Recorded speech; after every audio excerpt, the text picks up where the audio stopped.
시청자 여러분 안녕하십니까? JTB 시사진단입니다. 이 증세는 이 국민에 대한 배신이다. 또 증세 없는 복지는 국민을 속이는 일이다. 요즘 이 정치권에서 이 복지와 증세에 대해서 백가쟁명식 주장이 본물을 이루고 있습니다. 언젠가는 터질 일이 터졌다. 일부에서는 이런 해석을 내놓고 있기도 한데요. 그렇지만 이 타협점을 찾아가는 모습은 아직 보이질 않고 있습니다. 우리 사회는 과연 어떤 길을 가야 하는 것일까요? 오늘 시사진단에서 들어보겠습니다. 잠시 후에 시작하겠습니다.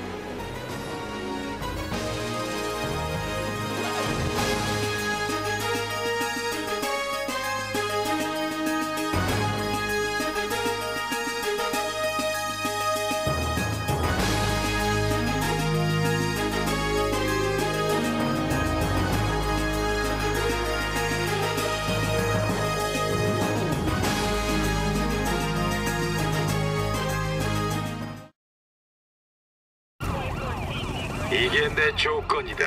명심해. 조건을 무시하면 인질 중 한 명을 먹어치우겠다. 어떡하니? 얘를 먹을 건가 봐. 엄청나게 맛있을 거야. M&M's. 네, JTB 시사진단 오늘의 토론 주제는 복지 그리고 증세 논란입니다. 먼저 함께해 주신 분들 소개하겠습니다.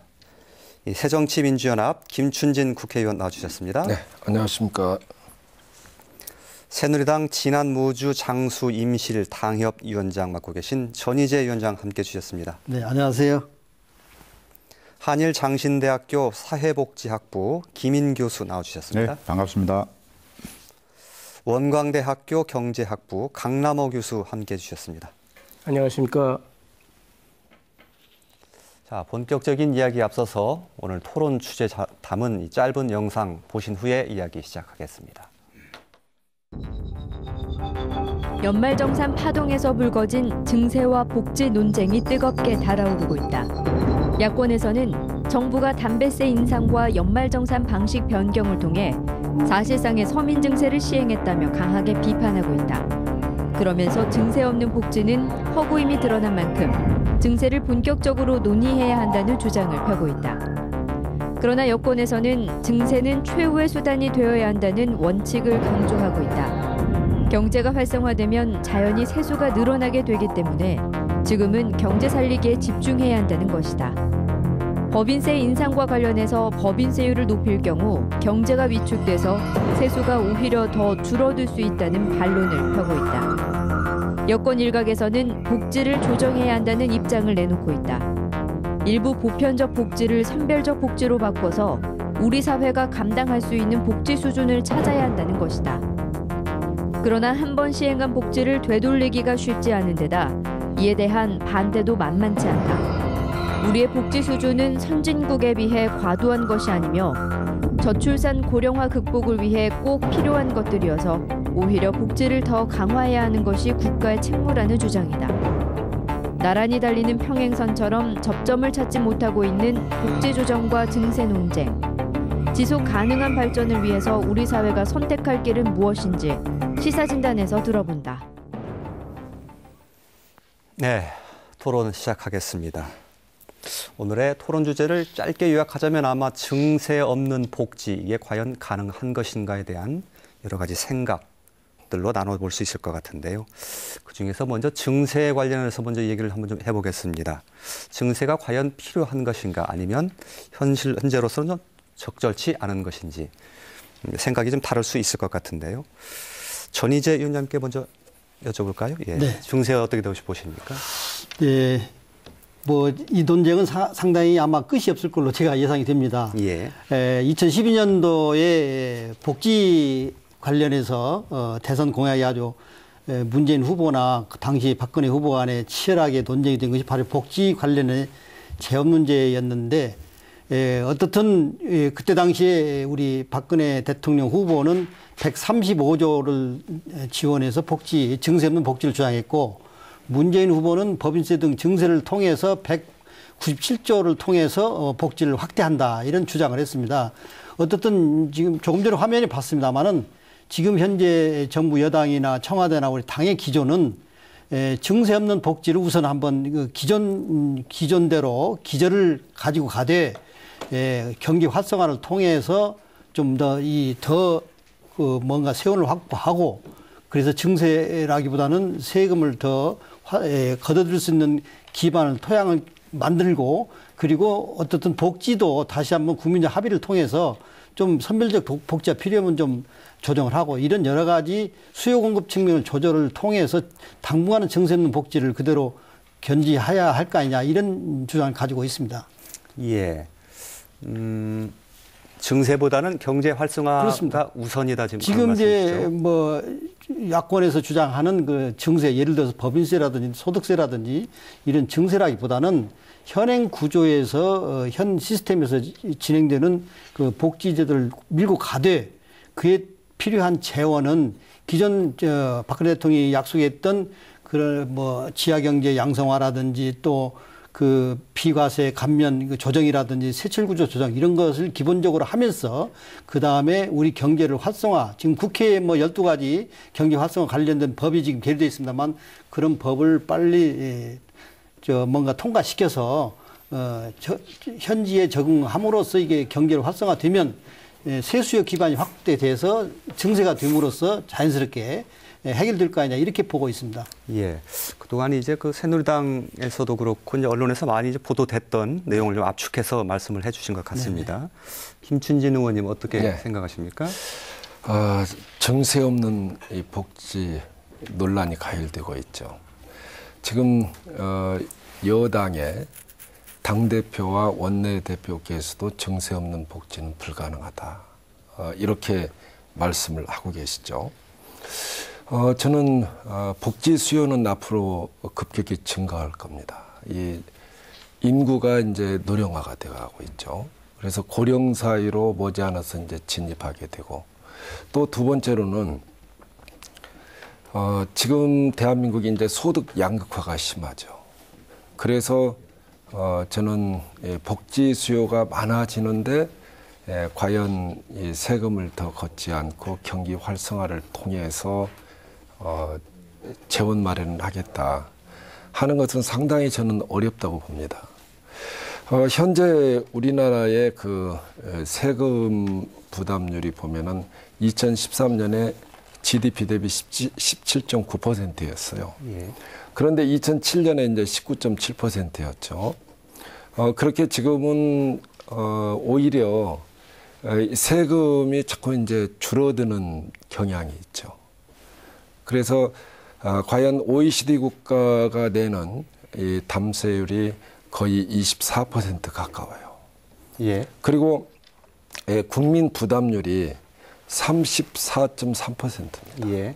근데 우리는 국민 부담률도 24.3%뿐이 안 되고 그래서 GDP 대비해서 복지비에 쓰는 비용도 우리는 10% 정도인데 OECD 국가는 22% 정도 되고 또 유럽의 프랑스라든가 이런 대부분의 복지 선진국들이 거의 30% 가까이 복지비로 쓰고 있어요. 그리고 우리보다 2배가 많죠. 2배, 3배 이렇게 많은데 우리가 과연 복지의 현 주소는 OECD 국가 중에 최하위권입니다.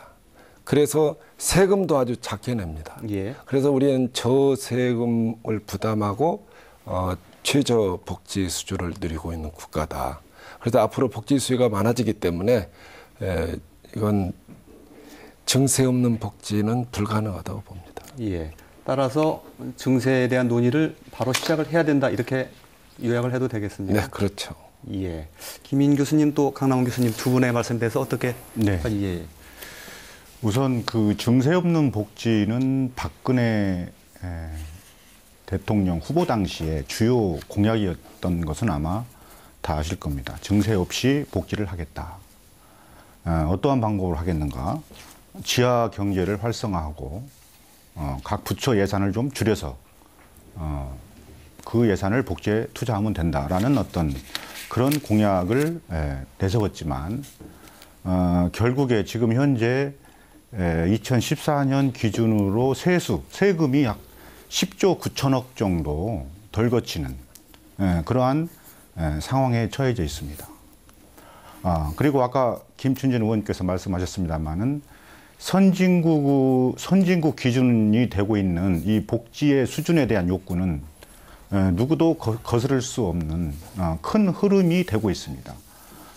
그러한 과정 속에서 우리가 복지에 대한 확대를 위해서 증세는 거의 필연적이다라는 그러한 분위기가 복지 전문가 혹은 시민단체, 일반 국민들, 심지어 여권의 지도부에서조차도 지금 복지 증세를 논의하는 게 상당히 긍정적인 입장을 보이고 있는 그런 상황입니다. 이 복지 증세와 관련해서 우리나라 예산 구조를 좀 파악할 필요가 있다고 저는 봅니다. 예. 우리나라의 예산 구조는 다른 나라와 특별하게 다른 그런 부분들이 있습니다. 그것은 우리나라는 국방비라는 그런 예산과 교육 예산, 교육이라는 예산 부분이 다른 나라와 좀 다릅니다. 예를 들면 국방 예산은 유럽의 국가보다 훨씬 더 많이, 약 20% 정도 예산이 들어가고 있고, 교육 예산도 거의 18%, 19%, 최근에 한 20% 정도까지 예산이 들어가고 있습니다. 그러한 국방과 교육 예산의 양축에서 우리나라 예산에서는 복지 예산을 활용할 수 있는 그 공간이 다른 나라에 비해서 상당히 적다는 것입니다. 예. 그렇기 때문에 유럽 같은 데는 교육부 예산은 지극히 5% 이하로 쓰고 있고, 미국도 교육 예산은 5% 이하로 쓰여지는 걸로 알고 있습니다. 그러면 이 사회복지 예산을, 사회복지를 확대하기 위해서는 필연적으로 증세가 필요하다라는 부분에 대해서 어느 정도 지금 공감대가 형성돼 있다고 저는 보고 있는 것입니다. 예. 강남호 교수님의 의견도 궁금합니다. 예. 뭐 저는 이 증세 없는 복지라고 하는 것은 그야말로 슬로건에 불과하다. 예. 현실 세계에서 모든 그 정책적 선택은 반드시 그 기비용이라고 하는 것이 제기되는 것이고요. 그래서 저는 두 가지 측면에서 증세 없는 복지라는 건 문제가 있다라고 봅니다. 예. 첫째는 우리나라의 소위 복지 적정성입니다. 우리나라의 경제적, 사회적, 문화적 여러 그 특수성과 여건이 있는데, 그런 모든 변수들을 총체적으로 고려했을 때 과연 우리나라의 적정한 복지 수준은 무엇이냐. 자, 이런 논의가 충분히 이루어지고, 그리고 이것이 또 사회적 합의에 이르러갔을 때 그걸 바탕으로 해서 이제 정책의 설계가 이루어져야 되는데, 예. 또 정책 설계 단계에서 이런 여러 가지 분석과 예측과 그리고 시뮬레이션을 거쳐서 이런 정책을 시행했을 때 어떤 또 문제들이 제기되는지, 그런 거에 대한 소위 대응책까지 이 준비가 된 상태에서 정책이 설계되고 집행돼야 맞는 건데요. 이런 과정이 충분히 준비되거나 검토되지 못했다라고 하는 그런 문제를 저는 제기하고 싶고요. 두 번째로 지금 증세 문제에 대해서 여러 이야기들을 하고 계신데, 사실적으로는 이미 증세가 이루어졌습니다. 예. 담배 소비세를 인상했고요. 또 연말정산에서 세액공제의 전환은 특히 그 근로소득자들의 증세나 다를 바 없다라고 하는 것입니다. 현실적으로는 이미 증세가 이루어져 있다라고 하는 거죠. 예. 그래서 저는 이 앞에서도 뭐 말씀이 있었습니다만은 이 OECD 기준으로 해서 뭐 연구 보고서들이 나와 있습니다. 근데 우리나라가 사실 이 사회 영역의 복지 지속 가능성이라고 하는 부분에서는 OECD 27개 국가 중에 22위 정도로 최하위 수준에 있다고 볼 수 있습니다. 근데 이 이유가 뭐냐면 우선 소위 양극화 현상이 심화돼 있다라고 하는 부분하고요. 그 다음에 복지에 대한 개인들의 주관적 만족도가 굉장히 다른 국가에 비해서 낮은 수위에 있다라고 하는 이런 문제들 때문에 우리가 복지를 줄여야 된다라고 하는 것도 이런 여러 가지 분석과 이런 논의를 통해서 우리 사회가 합의할 수 있는 이런 과정을 충분히 거쳐야 된다. 저는 그렇게 생각하고 있습니다. 예, 증세가 어찌됐건 필요하다는 쪽에 더 무게추가 기울고 계신 말씀이라고 제가 이해해도 되겠지요? 저는 제가 이게 요점만 정리한다면 예. 우리 사회에 지금 여러 가지 여건들을 다 고려했을 때 최적한 복지 수준이 뭐냐 이거를 먼저 찾아내고 그거를 또 사회적 합의를 도출하고 그 다음에 증세를 할 건지 복지 지출의 효율화를 위한 구조조정을 할 건지 이런 논의가 이렇게 이루어져야 된다. 저는 그렇게 말씀드리고 싶습니다. 대한민국 사회에 지금 현재 최적화된 그 복지 수준이 어느 정도인가를 먼저 찾아야 된다 그 말씀이신가요? 그리고 사회적 합의를 도출을 해낸 다음에 그 다음에 증세 논의든 아니면 복지 지출에 대한 구조조정 논의든 이렇게 순서가 그렇게 돼야 저는 옳다라고 생각하고 있습니다. 현재 제도로 만들어진 복지 제도나 정책, 현재 이행되고 있는 그 복지 제도를 하기 위해서는 어떻게 보십니까? 증세 부분은. 그러니까 선별적 복지냐, 보편적 복지냐라고 하는 문제도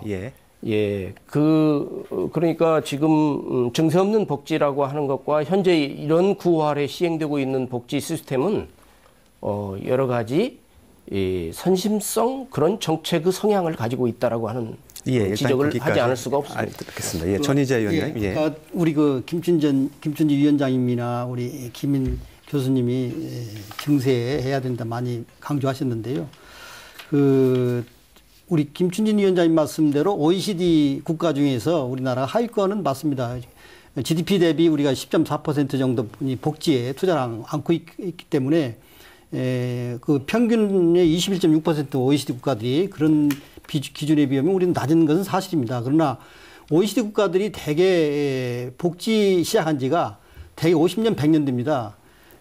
뭐 영국이나 이런 데는 이미 2차 대전 때부터 영국 노동당이 복지 요람에서 무덤까지 주장을 해가지고 이게 시작된 건데 우리는 복지 개념이 도입된 지가 겨우 김대중 대통령 때 IMF 이후에 사회 안전망이 필요다 해서 국민 생활 최저 생활 기초법인가 이걸 만듦으로써 시작이 됐고 지금 무상복지 또 복지 논쟁이 점화가 된 것은 바로 2010년도에 6월 2일 지방선거를 앞두고 당시 광노현 교육감 후보라든지 진보성 후보들이 무상급식을 들고 나오면서 이렇게 된 겁니다. 그러니까 불과 우리나라 보편적 복지 제도가 불붙듯이 나온 것은 최근 한 4년 전뿐이 안 됩니다. 그렇기 때문에 이번 복지 시행하면서 많은 준비와 절차와 여러 가지 준비가 나는 좀 덜 됐지 않냐 이런 생각이 듭니다. 유럽이나 이런 데는 50년, 100년 되기 때문에 그래서 우리나라가 OECD 국가보다 낮지만은 지금 OECD 국가는 복지 증가율이 한 6%뿐이 안 됩니다. 우리는 지금 12%로 올라가고 있습니다. 복지. 그래서 앞으로 2040년 시뮬레이션에 보면 우리나라가 22%까지 올라가지고 OECD보다 오히려 평균치보다 높아질 거다 이렇게 내다보고 있습니다. 더구나 국민연금이 계속 국민들한테 계속 시혜가 돌아간다면 우리 복지는 상당히 높아질 것이다. 그래서 OECD 기준만 현재 나타난 수치만 가지고 우리가 낮다 이렇게 비교가 좀 제가 볼 때는 부족한 것 같고요. 그다음에 아까 말씀드린 대로 2010년도에 무상급식부터 시작된 촉발된 복지 논쟁이 하다 보니까 지금 사실은 보편적 복지를 많이 가고 있지 않습니까? 무상급식, 무상보육, 그다음에 기초연금. 근데 이제 기초연금은 65세 이상에서 30%를 제외하고 70%만 주고 있지 않습니까? 그러듯이 앞으로 복지에 대한 우리 조금 전에 우리 강남호 교수님 말씀대로 그런 우리 국민이 부담해야 할 그런 사회적 합의 이런 것을 먼저 정립이 되어야지 않냐 이런 생각이 듭니다. 그래서 지금 지난번 2월 4일 날 우리 우윤근 세민련 대표께서 범국민 조세개혁 특위를 만들어서 그런 복지나 재정에 대해서 또 조세에 대해서 한번 국민적 합의를 이루자 그래가지고 우리 새누리당에서도 환영하는 그런 의견을 표현한 바가 있습니다만 그런 걸 통해서 사회적 복지, 선별적 복지나 이런 것을 우선 합의를 도출하고 또 그에 대해서 현재 우리 하고 있는 재정 규모가 적정한지 이런 것도 보고 그리고 경제 활성화도 통하고 이렇게 함으로써 우선 나가야 되지 않나 이렇게 저는 그렇게 보고 있습니다. 이렇게 정리하면 어떨까 싶습니다. 지금 현재 시행되고 있는 복지 제도나 또 정책 또 미래에 감당해야 될 복지 이게 지금 우리가 시행은 하고 있는데 예산이라든가 재정이 지금 부족한 건 사실 아닙니까? 그렇습니다. 예, 그 이제 그 네. 부족한 것을 무엇로 채울 것이냐에 관한 문제인데, 예, 말씀드리기 전에 예, 무상급식에 대해서는 제가 정정해 드릴 게 있어요. 예, 무상급식에 대해서는 제가 국회의원이 되고 나서 전라북도는 최규호 교육감한테 우리 부안에 있는 중학교 동창이 기초생활 수급자 학생들이 점심 때 무상으로 밥을 주는데 안 먹고 간다. 이 문제를 해결해야 되지 않겠느냐 해서 말씀을 드려서 이미 2008년도까지 군 단위는 무상급식 고등학교까지 완료가 됐었습니다. 예, 제가 교육과 기술위원회로 2008년도에 가서 보니까 경기도나 이런 데서 국소적으로 그러한 문제가 대두가 돼서 제가 법안을 만들었어요. 예, 그래서 우리 보좌진들이 우리는 고등학교까지 하는데 이걸 왜 만드냐, 중학교까지 하는 법을. 그래도 우리 하니까 좋지 않느냐 해서 중학교까지 하는 법을 만들었고, 새누리당의 이철우 의원이 초등학교까지 하는 법을 만들었습니다. 예, 그래서 여야가 이견이 하나도 없었어요. 예, 단, 그 당시에 2008년도 12월 달에 예산을, 나는 중학교까지 하는 예산을 반영시키자. 예, 새누리당에서는 초등학교까지 하자. 그래서 제가 양보를 해서 그러면 초등학교부터 하고 단계적으로 하자. 이렇게 절충이 돼서 기재부도 동의를 했었습니다. 예, 그 당시에 예산을 단독으로 처리하는 바람에 그것이 반영이 안 됐었어요. 예, 그런데 제가 이건 당연히 통과될 걸로 생각을 하고 우리 민주당에 당론으로 채택을 내달라고 그랬어요. 그랬더니 2월 달에 당론으로 채택되자마자 안상수 대표가 이거 재벌아들 밥 줄래? 정몽준 핵심만 좀 대표가 말씀해 주시면 포퓰리즘이다. 되겠는데요. 예.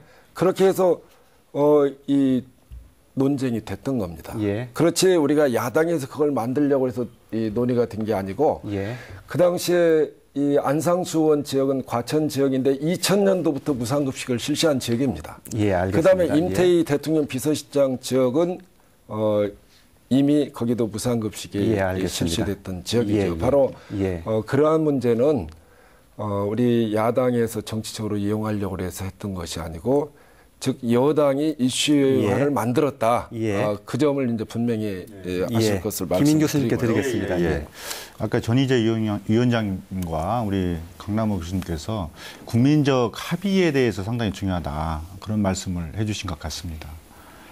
그러면 이제 우리나라의 복지의 현황이 어디에 있냐, 그리고 우리가 지향해야 될 어떤 그런 지향점이 어디냐, 여기에 대한 국민적 합의가 필요하다, 그런 말씀인 것 같습니다. 아까 똑같은 얘기겠습니다만은 이제 우리나라의 복지 수준이 어느 정도냐, 객관적으로 현재는 저복지 수준입니다. 복지 지출비가 아까 10.4%로 28개국에서 최하이고, 예, 국민 부담률 또한 이 24.3%로 30개국 중에서 28위이기 때문에 저부담, 저복지다라고 이야기할 수 있겠고, 그 다음에 이제 전문가들, 복지에 대한 전문가들, 연구원들, 이런 분들이 우리나라가 지금 현재 어느 정도의 복지 상황이라고 생각하십니까? 라는 질문에 과반수 이상이 저복지다라고 답을 하고 있습니다. 예, 그러면 우리나라가 저복지인데 향후에 앞으로 어느 정도까지 복지 수준을 끌어올리는 것이 바람직하겠습니까? 라는 질문에 저복지에서 중복지 정도로 가는 것이 바람직하다. 소위 말해 저복지 수준은 GDP 대비 10%라고 볼 수가 있는 것이고, 중복지 정도는 GDP 대비 약 20% 정도, 예. 고복지는 한 30%. 지금 현재 프랑스가 고복지 체계의 대표적인 나라로 한 31%까지 GDP 지출하고 있습니다. 예. 우리나라는 현재 이 시점에서 20% 중복지 정도로 가는 것이 바람직하다라는 말씀을 드리고 싶고, 예. 한 가지 덧붙인다면 복지라는 부분은 복지를 수혜를 받는 사람만의 문제가 아니라 복지를 공급해주는 복지 공급자들도 중요한 문제라고 생각을 합니다. 예. 우리가 최근에 보육교사의 여러 가지 문제점을 지켜보았습니다. 예. 그들의 자질과 처우 문제, 사회복지 현장에서 사회복지사들의 열악한 처우와 복지 문제, 이러한 복지 공급자들의 어떤 전문성과 체계성, 이러한 것들도 그 나라의 복지 수준을 나타내주는 중요한 지표이기 때문에 복지 수요자뿐만 아니라 복지 공급자까지 포함하는 예. 그러한 복지 수준을 우리가 좀 폭넓게 이 복지 수준을 이해해야 된다라는 생각을 가지고 있습니다. 예, 강남호 교수님께 드리겠는데요. 그 전에 한 가지만 좀 여쭤보면 지금 상당히 저복지 수준이라고 말씀하셨는데 네. 이게 좀 더 이제 5년, 10년, 20년의 세월이 흐르면 네. 좀 더 그 비율이 좀 자연스럽게 현재 시행되고 있는 제도만으로도 좀 더 부담이 좀 늘어나지 않겠습니까? 그렇지만은 않다고 봅니다. 예. 가만히 있으면 예. 복지가 이렇게 올라가는 것은 아니고. 아니, 예를 들면 기초연금 같은 경우에 노령화 인구가 더 많아지고 예, 연금 이러면서 부분에서는 그렇겠죠. 연금 부분에서는 그런 거 하나 그렇겠지만. 여쭤본 겁니다. 예. 강남 교수님. 예. 예. 김인 교수님 말씀에 대체로 동의를 하면서 제가 좀 보완 말씀을 드리고 싶은 게 뭐냐면 GDP 대비 얼마의 복지 예산이 지출되고 있느냐라고 하는 것은 물론 양적인 하나의 지표로서 의미를 갖는 거지만 그보다 더 중요한 게 있다라고 저는 말씀드리고 싶습니다. 예. 그러니까 실제로 그 복지 지출로 인해서 개인이 느끼는 복지에 대한 만족도, 또 국민들의 행복 지수, 굉장히 중요하다고 봅니다. 예. 그러니까 우리나라가 지금 이런 개인의 그 복지 만족도라든지, 그 다음에 국민 개인의 행복 지수라든지 이런 것이 지금 OECD 기준으로도 최하위에 머무르는 이유가 있다라고 하는 것이죠.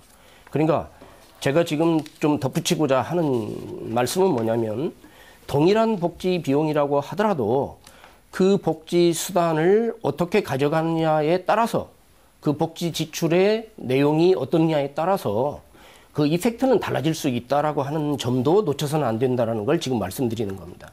예. 그러니까 우리가 절대적 소위 보편적 복지냐 또는 선별적 복지냐라고 하는 문제도 굉장히 중요한 논의가 될 수 있는 부분일 수 있고요. 그다음에 이런 복지 예산 이외에 우리 한국 사회의 경제 구조, 사회 구조, 문화적인 측면도 굉장히 중요한 요소들이 있다라는 걸 말씀드리고 싶습니다. 우선 자, 우리 한국 경제의 지하 경제가 상당히 팽배해 있다라고 하는 부분도 있고요.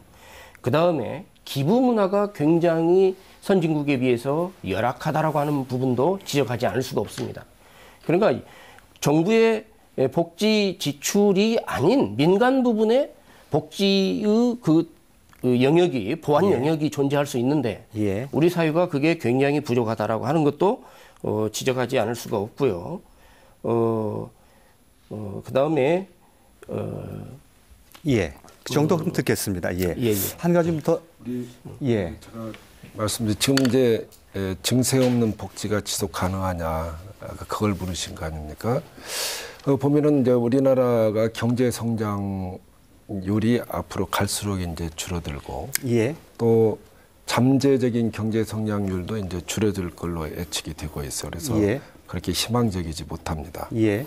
또 이제 물가 상승률도 아주 1% 이하로 될 거라고 생각하면은 이게 경제 성장이나 이런 거에 의해서 세금이 더 많이 거치는 율이 예. 아주 낮을 거다. 예. 그래서 복지 수요는 우리가 장수 시대에 아까 말씀하신 대로 나이가 많은 사람들이 많으면 저절로 많이 늘어나는 거죠. 예. 그래서 지금 이제 복지 수요는 많아지는데 결국에 세금은 안 거친단 말이죠. 예. 그러면 어쩔 수 없이 국민적인 합의를 거쳐서 세율을 인상할 거냐 안 할 거냐. 예.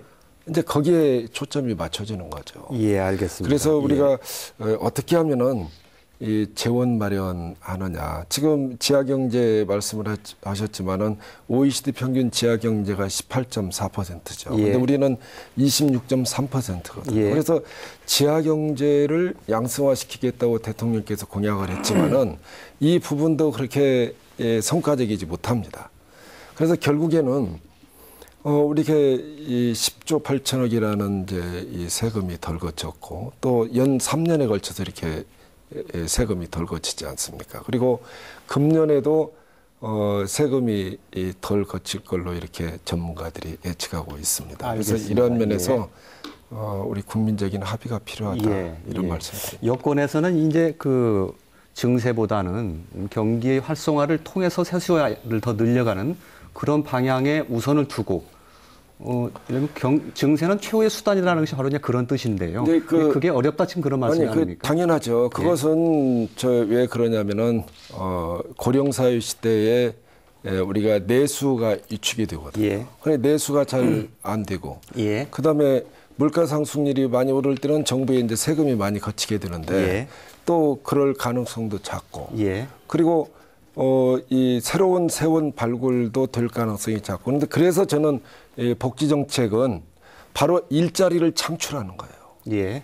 그래서 우리 복지 정책을 통해서 서비스업 중에 보육이나 교육이나 또 보건의료 쪽에 많은 일자리가 이제 창출이 됩니다. 그래서 그것은 복지라는 게 시혜적인 복지가 아니고 우리 경기를 선순화시키고 대한민국의 그런 경기 활성화를 위해서도 이 복지 정책이 필요하다. 왜 선진국이 GDP의 30% 이상 쓰는 국가가 있냐면은 바로 그것은 알겠습니다. 그 나라 국가의 필요에 의해서 그렇게 해서 내수를 살려야 된다는 것이 야권의 주장이기도 하지요. 강남은 교수님께 기회를 드리는데요.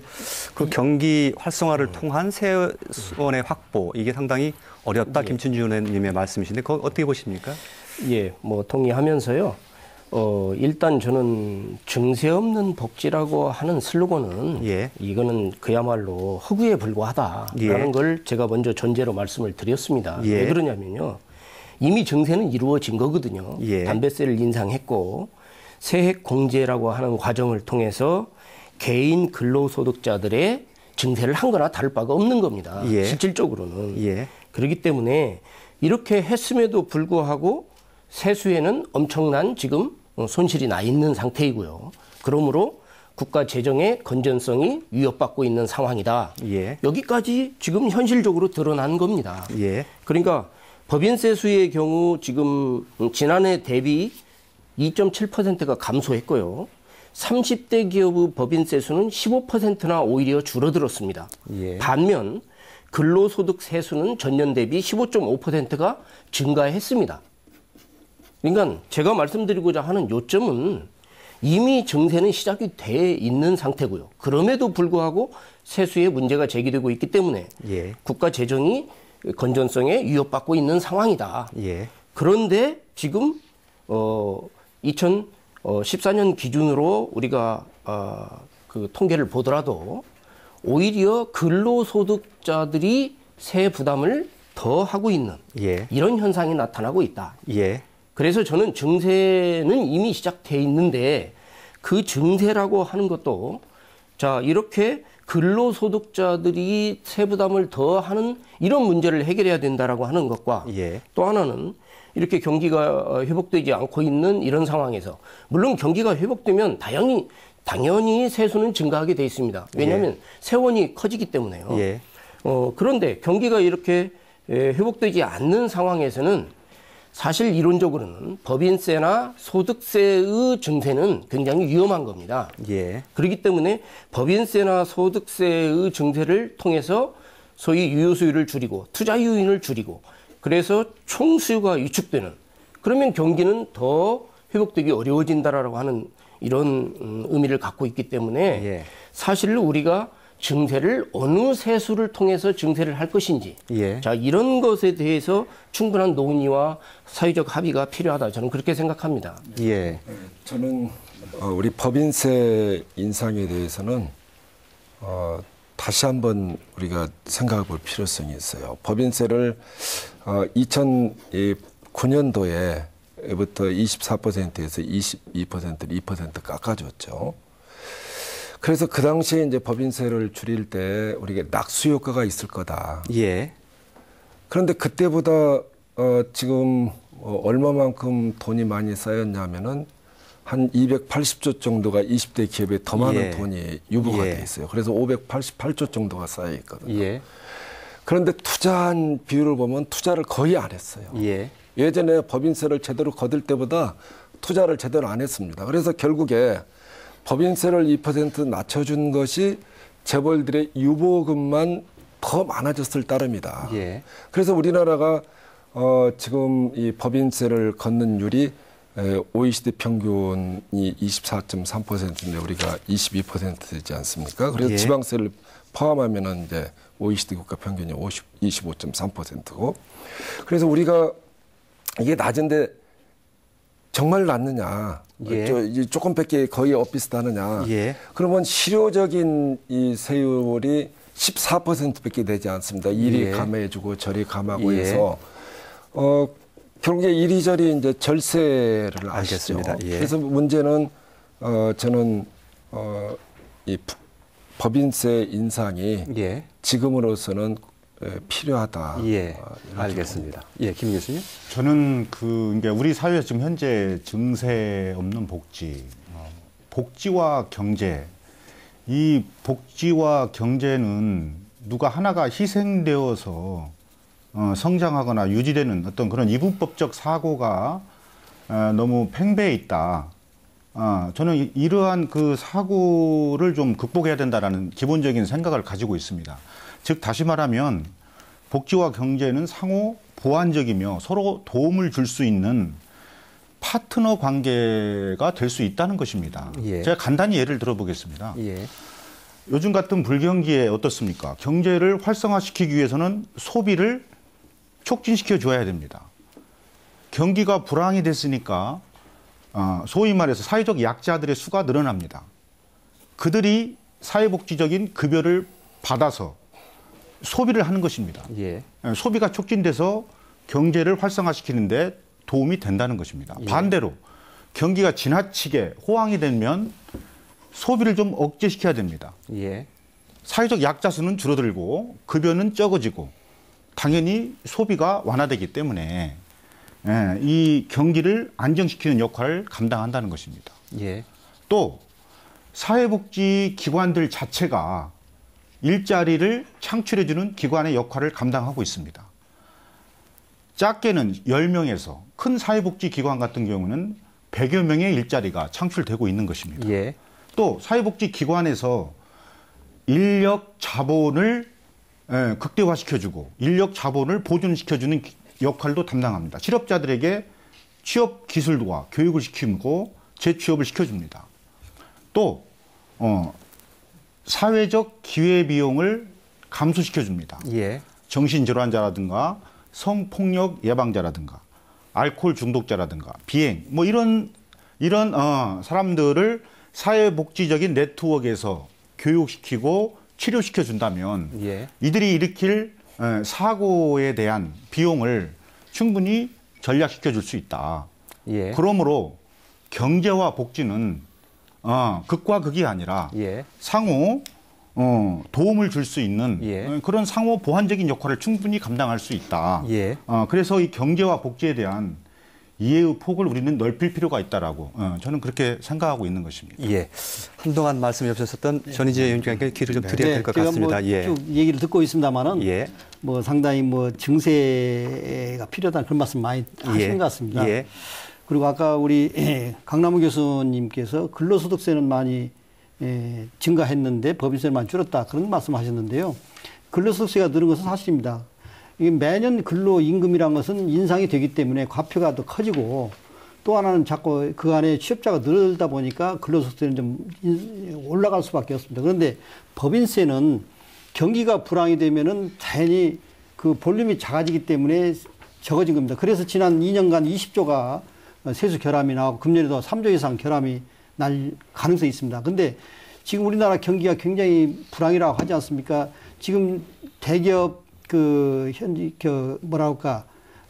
영업 신장률이라고 할까 아니면 성장률이 2009년 이후에 작년에 최초로 마이너스 0.7%로 돌아섰습니다. 지금 현대중공업 같은 데는 수조 원이 지금 결손이 나고 있고 지금 삼성전자도 지금 이익 성장률이 지금 둔화되고 있지 않습니까? 그러듯이 지금 경제가 대기업 법인들도 상당히 어려움을 겪고 있기 때문에 지금 법인세율을 만약에 인상한다면 오히려 더 지금 여기가 날 가능성이 있습니다. 법인세율을 인상하게 되면은 우선 대기업들이 해외로 투자를 돌립니다. 그리고 그 인상된 만큼 하청기업에 전가시키고 구조조정을 통해서 자꾸 인원을 감축하게 됩니다. 그러면 취업 일자리가 줄어들고 자꾸 오히려 경기 악순환이 되기 때문에 예. 그 법인세율은 지금 세계적으로 자꾸 하향하는 추세입니다.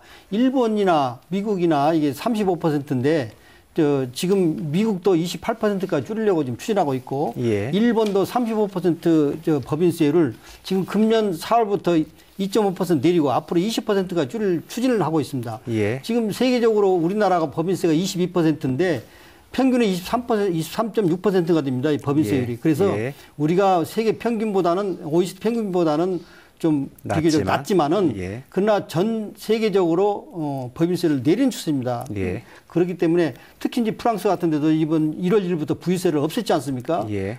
올랑드 대통령이 대통령 때 법인세를 부유세를 신설해 가지고 세금을 좀 걷어서 경기 활성화한다 했는데 850개 기업들이 스위스로 다 옮긴 겁니다. 이게 예. 기업들이. 그리고 그 기껏 부유세 신설해봐야 5%뿐이 세수가 안 거치는 거예요. 예. 그래서 금년 1월 1일부터 프랑스도 부유세를 없앴고 영국도 법인세가 35% 가던 것을 아까 줄였다고 말씀드렸는데 법인세를 높이다 보니까 알겠습니다. 전부 예. 스위스로 가는 겁니다. 예. 그러듯이 그래서 우리나라도 이렇게 하겠습니다. 예. 어떻든 제가 좀 알겠습니다. 예, 강 교수님께 기회 드리죠.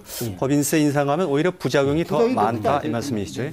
그 부분에 관해서 한 말씀만 듣고 예. 제가 말씀하는 것에 대해서 조금 잘못 이해하신 부분이 있으신 것 같습니다. 법인세 인상에 대해서 어떻게 생각하십니까? 예, 저는 단기적인 관점과 장기적인 관점으로 우리가 또 고민을 해봐야 된다고 생각합니다. 예. 그러니까 장기적인 관점에서의 최선의 복지는 예. 경제가 성장하고 활성화되도록 만드는 겁니다. 그러면 자연스럽게 모든 문제가 다 해결이 되는 것이죠. 예. 그러니까 단기적인 측면에서는 이렇습니다. 단기적인 측면에서 우리가 동일한 복지 수준을 유지하기 위해서 제가 아까 최적의 복지 수준이 뭐냐를 먼저 찾아야 되고 예. 그 복지 수준을 달성하기 위해서 예. 우리가 동일한 예산을 복지 예산으로 집행하더라도 얼마나 그거를 효과성과 효율성을 극대화시킬 수 있느냐, 소위 복지의 수단과 방법에 대한 고민을 충분히 해야 되고요. 그다음에 제가 장기적인 관점에서 말씀드린 게 뭐냐면, 자, 증세를 현실적으로 지금 증세가 되고 있는데 예. 증세를 하더라도 뭘 고민해야 되냐면 경제가 계속 활력을 갖고 장기적으로 성장하도록 만들려면 예. 자, 근로 의욕을 소위 불러일으키는 요인이 있어야 되고요. 그러니까 근로 의욕을 위축시키는 증세가 돼서는 안 된다는 이야기입니다. 두 번째, 그 다음에 기업의 투자 의욕을 또 유인을 감소시키는 그런 증세도 돼서는 안 된다라는 거고요.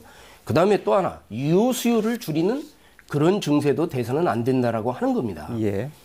그러니까 제가 말씀드리는 요점은 기업이 아까 김 의원님께서도 말씀하셨지만, 의원님께서도 말씀하셨지만, 소위 내보 유보율은 아주 높아지고 있는데 예. 투자는 하고 있지 않다. 예. 이런 게 심각한 문제라는 것이죠. 예. 그러니까 법인세를 올리느냐 안 올리느냐의 저는 그런 논쟁보다도 예. 실제로 기업이 투자를 많이 해서 소위 총수요를 소위 증대시킬 수 있는, 그래서 경기를 살릴 수 있는 예. 이런 수단들을 강구하는 게 더 중요하다라는 말씀을 드리는 거고요. 예. 그다음에 제가 소득세와 법인세를 비교해서 말씀드린 것은 예. 소위 소득세도 근로의욕을 저하시키고 유효 수요를 줄이는 그런 좋지 않은 부정적인 효과를 만들어내기 때문에 예. 개인 소득세가 상대적으로 법인세보다 더 개인들이 부담을 하는 그런 조세 체계는 소위 알겠습니다. 개선하거나 예. 지양돼야 된다는 점을 강조해서 말씀드립니다. 알겠습니다. 거기까지 듣겠습니다. 단순하게 이 법인세를 올리느냐 마느냐를 관점으로 보는 것은 적절치 않다 이런 말씀이시죠. 시간이 많이 돼서요. 한 가지만 제가 또 여쭤보겠습니다. 전희재 위원장님, 그 복지도 좀 손을 좀 봐야 된다라는 주장이 여권 일각에서 있었습니다. 어떻게 생각하십니까? 예, 사실 2012년 대통령 선거 당시에 예. 박근혜 후보께서는 65세 이상 어르신들은 누구나 예. 1인당 20만 원씩 연금을 드린다고 했지 않습니까? 예. 그런데 그게 하다 보니까 여러 가지 문제가 있어가지고 30%는 제외시키고 예. 70%만 이렇게 하고 있는데 예. 지금 그 무상복지, 무상급식, 또 기초연금 여기에 30%만 선별해서 부적격한 사람 걸러낸다고 한다면 예. 연간 7조 원을 지금 저희감할 수 있다는 그런 예. 이제 전문가 의견도 있습니다. 예. 그렇기 때문에 가령 뭐 부유층이 그간에 전업주부가 자기 육아를 키우다가 알겠습니다. 지금 예. 이런 제도가 생기니까 맡기는데 이런 여러 가지 선별적 복지 개념을 도입한다면 또 그게 국회에서 생기는 범국민 뭐 저특위 같은 데서 그 검토가 된다면 합의만 된다면 그런 건 선별 예. 걸러내면 상당히 줄 수가 있다. 이 얘기에 대한 반론은 김인 교수님한테 들을 텐데요. 전에 사전에 하나 말씀드릴 것은 시간이 좀 부족해서 마무리 말씀은 드릴 수가 없을 것 같습니다. 막판에 말씀하시죠. 저는 아까 강 교수님 말씀에 전적으로 동의를 합니다. 예. 투자와 근로 의욕을 저하시키는 증세는 문제가 있다. 예. 전적으로 동의를 합니다. 예. 저는 개인적으로 아까 증세를 계속 주장했던 사람이고 그러면 그 증세의 방안이 무엇인가? 예. 이것이 오늘 토론의 가장 중요한 어떤 문제라고 생각을 합니다. 예. 어떤 부분 세율을 올리는 게 바람직합니까라는 물음에서 역시 법인세였습니다. 예. 많은 사람들이. 예. 두 번째로 이제 부가가치세였고요. 예. 세 번째 소득세였습니다. 그러나 이러한 문제들은 아까 강 교수님께서 말씀하신 투자와 근로 의욕에 문제가 있다는 것입니다. 저는 일정 부분 거기에 동의를 합니다. 예. 그러면 이러한 문제를 극복할 수 있는 방안이 뭐냐? 저는 바로 그게 새로운 사회복지세의 신설이라는 것입니다. 예. 사회복지세 신설, 즉 예. 다시 말하면 우리가 1970년대 방위세, 예. 80년대 교육세, 예. 90년대 농촌 특별세 같은 목적세를 목적세적인 하나만 말하는 거죠. 그런데 이 예. 사회복지세는 두 가지가 포함이 되어 있습니다. 첫 번째 목적세고 두 번째 소득이 누진적이어야 됩니다. 예. 절대적인 노진적인 부분이 있어야 되고요. 예. 현재 사회복지에 대해서 논의한 것은 우리 지역의 국회의원이었던 정동현 의원님께서도 주장을 하는데 그분이 주장하시는 부분들은 뭐냐면은 4대 조세, 소득세라든가 법인세, 예. 증여세, 예. 부동산세에서 약 20% 더 매겨서 예. 이 사회복지세로 신설하자 예. 그런 주장을 하고 계십니다. 예. 일정 부분 일리가 있습니다만은 이것 또한 근로의욕과 투자에 문제가 있다고 봅니다. 예. 그래서 저는 개인적으로 사회복지세를 어디다가 붙일 것인가라는 부분에 있어서 사치와 향락산업에 예. 이 사회복지세를 붙이자고 저는 강력히 주장하는 바입니다. 예. 다시 말하면 정선, 강원도 정선에 카지노 갈 때 예. 입장료 있지 않습니까? 예. 지금 현재 7,500원인데 대폭 올리자는 것입니다. 예. 과천에 경마장 갈 때 예.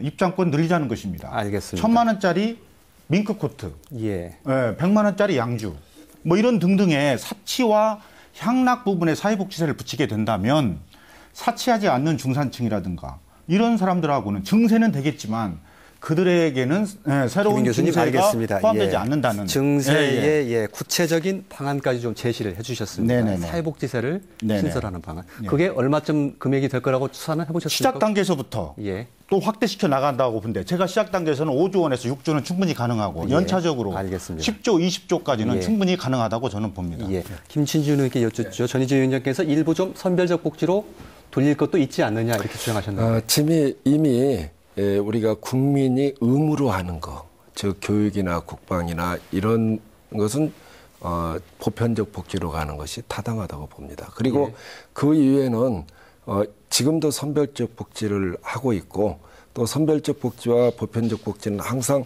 함께 가는 겁니다. 따로따로 가는 것이 아니고. 그리고 우리나라가 굉장히 이 담세율이 낮아요. 예. 낮고 국민 부담률도 24.3%인데 부담률 중에서 공공사회복지 비용이 OECD 평균은 63.9%입니다. 근데 우리는 34.3%뿐이 안 돼요. 예. 그래도 부담률도 이 국민 총생산액 대비 10% 정도 낮고, 예. 그다음에 여기에서는 공공사회복지 비용도 거의 반절입니다, 평균에. 예. 그러니까 반에 반 뭐 이렇게 되니까 워낙 우리는 복지치 후진국이다 이런 예. 말씀 드리면서 우리가 반드시 미래 세대에 우리가 전가해서는 안 됩니다.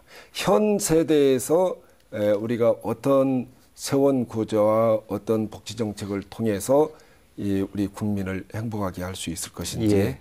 저는 그것이 문제라고 봅니다. 예, 강남우 교수님께 마지막 기회 드리죠. 일부 선별적 복지로 돌릴 필요가 있지 않느냐는 주장에 대해서는 어떻게 판단하고 계십니까? 예, 의원님의 말씀에 뭐 전적으로 동의를 하면서요. 예. 저는 그 선별적 복지, 보편적 복지 중요하죠. 예. 근데 제가 서두에서 말씀 올렸다시피 우리 한국의 여러 가지 특수성을 고려한 우리의 어떤 복지 모형, 맞춤형 복지 모형 이런 게 굉장히 중요하다는 겁니다. 예. 그런 논의가 충분히 돼야 되고요. 예. 제가 마지막으로 한 가지 더 언급하고 싶은 게 뭐냐면 예. 이 복지와 지방재정의 관계를 말씀드리지 않을 수가 없습니다. 예. 사실 2004년부터요. 중앙정부가 가지고 있던 복지 사무를 예. 대대적으로 지금 지방으로 다 이양을 했습니다. 그리고 이 복지 재원은 지방 이제 재정이 상당히 어렵다 지금 그 말씀이시죠? 그렇죠. 분권교부세라고 하는 명목으로 알겠습니다. 예. 이제 중앙에서 재원을 배분을 했습니다마는 이 증가율이 8.2% 정도밖에 안 됩니다. 예, 그런데 알겠습니다. 지방비 부담액은 18.6% 예. 증가율을 보이고 있습니다. 예. 그렇기 때문에 이 지방 재정이 이 복지 사무 이양으로 인해서 예, 알겠습니다. 건전성이 굉장히 위협받고 있을 예. 뿐만이 아니라 이 시군의 알겠습니다. 복지 문제는 예. 이 굉장히 어려움을 겪고 있습니다. 예. 그래서 특히 이 시군의 복지는 그 지역의 자치단체에 맞는 차별화된 알겠습니다. 예. 맞춤형 복지 체제로 전환해야 된다. 예. 그런 말씀을 꼭 예. 올리고 싶습니다. 그래서 지난해 뭐 경주 선언이라는 것도 있었죠. 이대로 가다가는 뭐 복지 디폴트가 이루어진다 이런 말인데 꼭 하신 말씀 있으십니까? 저는 이제 사회복지는 예, 선진국의 1분만 필수- 드리겠습니다. 예. 사회복지는 선진국으로 가는 필수 항목이다. 예. 우리가 50년대, 60년대는 군사력으로 그 선진국을 따졌습니다.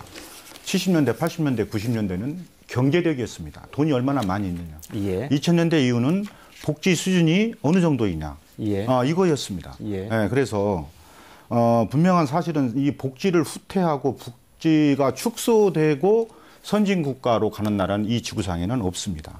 예. 이제 복지에 대한 이 확대에 대한 논쟁이 우리나라에서 지금 가속화되고 있는 것도 어찌 예. 보면 선진국으로 가는 어떤 과도기적인 진통이라 생각합니다. 예. 알겠습니다. 민주주의를 뒤로 후퇴할 수 없듯이 사회복지에 대한 흐름을 뒤로 후퇴시킬 수는 없다고 보는 것입니다. 예.